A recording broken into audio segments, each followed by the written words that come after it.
Max Horkheimer nasceu em uma família judaica, no dia 15 de abril de 1880, em Praga.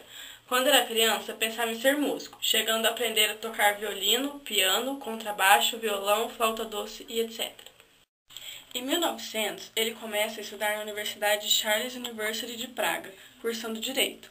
Um ano depois do seu ingresso nessa universidade, ele desiste da vida jurídica e passa a estudar Psicologia e Filosofia na Friedrich Wilhelm University de Berlim, sob tutela de Karl Stumpf, famoso por suas notáveis contribuições para a psicologia da música. Fez diversas leituras nos campos da psicologia, música, filosofia, fisiologia, história, artes, sociologia, antropologia, entre outras, graças à grande fortuna de sua família. No ano de 1905, ele recebeu seu doutorado, tendo como supervisor Köppel. Essa tese trata de um estudo acerca de um detector de mentiras, que funcionava por meio do emprego do método de associação de palavras.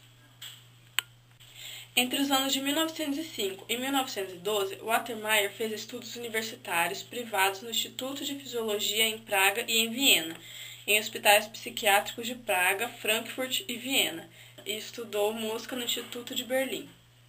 Sabe-se que ele apresentou controvérsias com Jung acerca da técnica de associação com palavras.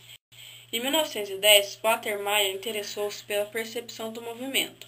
Com a ajuda de um estroboscópio, descobre que iluminando duas linhas por um breve período de tempo, se tem a sensação de se ver só uma.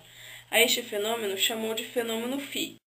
Entre 1910 e 1914, ele trabalhou as ideias fundamentais da teoria da Gestalt e fez experimentos sobre as leis da Gestalt com Kohler e Kafka, em Frankfurt, lançando o texto Estudos Experimentais Baseados na Visão do Movimento. Os estudos feitos por Wattermeyer foram muito importantes para a psicologia, em particular para a teoria da Gestalt. Para ele, a verdade consiste em determinar a estrutura total de experiências e não em captá-las por sensações e percepções singulares associadas. A partir deste princípio, ele fez experimentos muito importantes para a percepção do fenômeno Phi. O fenômeno Phi está presente quando assistimos a uma projeção cinematográfica. Uma série de fotos isoladas e imóveis adquire movimento para a percepção, se é apresentada de determinada maneira. Utilizando para esse fim o taquistoscópio, ele pôde provar que o fenômeno Phi dependia de certos intervalos de tempo crítico. E o mais importante, sustentou que isso não podia ser explicado a partir dos elementos sensoriais isolados, nem de uma outra série de elementos psicológicos. Tratava-se de uma experiência irredutível, na qual a Gestalt ou configuração total precedia as partes. Com esse argumento, ele se opôs abertamente à escola do estruturalismo e os ensinos de Wundt.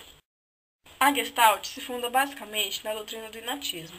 Ele propôs em seu raciocínio visual certos princípios, como proximidade, semelhança e proximidade, lei da boa continuidade, pragnância, destino comum, persistência do agrupamento original, experiência passada ou aprendizagem e clausura ou fechamento.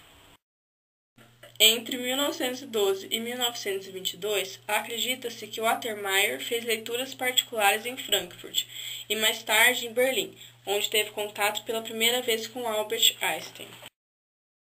Seus tópicos de estudo iam desde o modo como as crianças aprendem aritmética ao processo seguido por Einstein para desenvolver sua teoria da relatividade. Um bom exemplo do seu uso dos princípios da Gestalt está na descrição que fez como ensinar geometria às crianças. Wattermeyer condenava a abordagem tradicional de ensino de matemática, baseada principalmente na memorização de regras e fórmulas, sem propiciar aos alunos a percepção dos conceitos que estavam por trás dos símbolos. Para Wattermeyer, o pensamento produzido na sala de aula ia muito além da memorização de conjuntos de regras e fórmulas para soluções corretas. A verdadeira compreensão envolvia uma total reestruturação do problema, a fim de chegar à sua solução.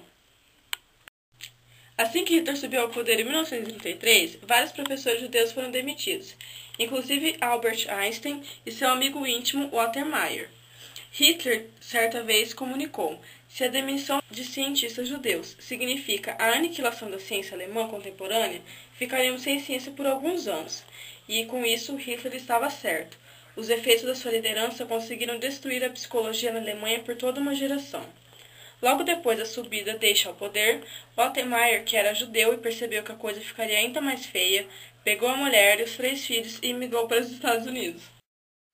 Quando emigrou para os Estados Unidos, fixou residência em Nova York. Ali, reuniu-se a diversos outros cientistas refugiados alemães, na recém-criada New School for Social Research. Com seus restantes 10 anos de vida, continuou a trabalhar com o tema da percepção e expandiu um dos seus interesses anteriores, a resolução de problemas. O estudo ganhou o título de Pensamento Produtivo e foi publicado postumamente. Um dos seus filhos, Michael Wattermeyer, é atualmente professor de psicologia da University of Colorado.